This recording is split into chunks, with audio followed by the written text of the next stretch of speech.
Hello everybody and welcome to another Twilight Zone review. Today it is Season 2, Episode 28, Will the Real Martian Please Stand Up? Written by Rod Serling and starring John Hoyt as Ross, Jack Elam as Avery, and Barney Phillips as Haley. And let me just say, while this is not one of the most thought-provoking episodes of the Twilight Zone, it is very fun to watch and very entertaining, in my opinion. Okay, so we start out with two troopers and they're investigating a call from a woman about a UFO sighting. And they deduce that there are footprints coming out of a pond that lead to a diner, so they go there. Next, after the opening narration, we go into the diner and there's a group of people there that the two troopers see. One is a very, I'll just call him crabby man named Ross, and he's complaining about being stuck there because the weather's bad. And it's also said the two troopers tell the driver the bridge isn't safe. You're going to have to stay here for a while until you're clear to go over it. So we have the driver and the crabby man, and we also have the rest of our characters, a man behind a counter, an older man who likes these UFO stories, another single lady who's a dancer, I believe, and two couples, a middle-aged couple and a younger couple. And this is significant because there are 7 of these other people, but the bus driver insists there were only 6 people on the bus. So where did the extra person come from? And the rest of the episode is pretty much spent up until the last few minutes figuring out who wasn't on the bus. So each character has their own personality. Like I said, the man named Ross is, all he does is complain and say the whole thing's ridiculous. Things like that. You have the elderly gentleman who's very entertaining named Avery who kind of buys some of these stories and talks about aliens and UFOs and things. You have the two couples who start to suspect each other because that's, I guess, what people do when someone's suspected of being an alien. And, they start to doubt each other. And then you have the other lady who's by herself as well as the bus driver. And all of these characters, kind of question what's going on and have their own personalities. I'm not going to go through each individual scene because it's pretty much just, those characters doing what they do all the way through. And there are some other things that happen throughout this episode.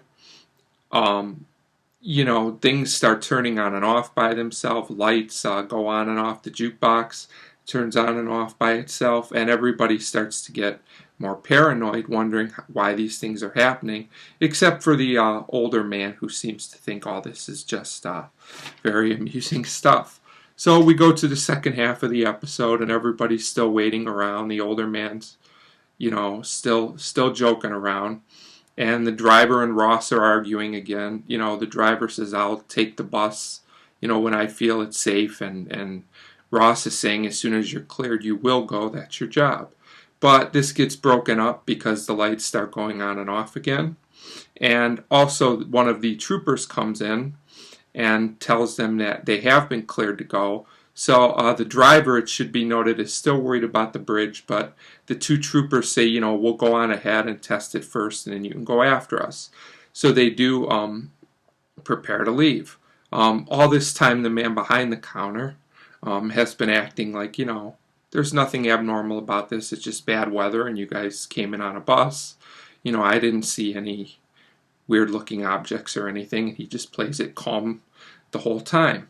So they do get on the bus and leave, and we cut back to a scene, and Ross is coming back to the diner by himself.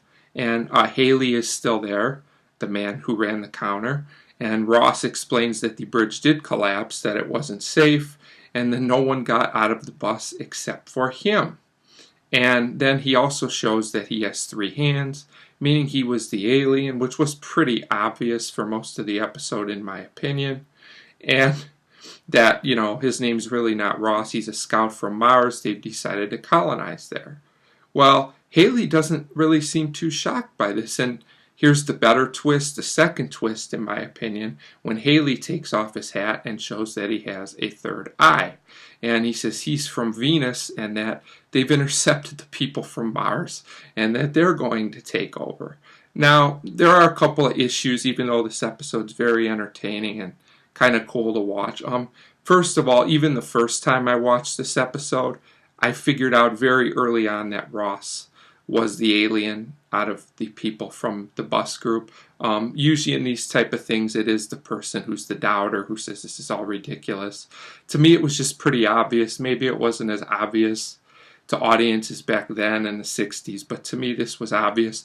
But I did not see the second twist coming, that there would be two aliens, which is very good writing because, you know, the other man was there the whole time behind the counter, and you were so focused by the people from the bus, from that group, that your mind doesn't automatically go to the man that was already there. So I do like the second twist a lot better than the first one, and they work well together.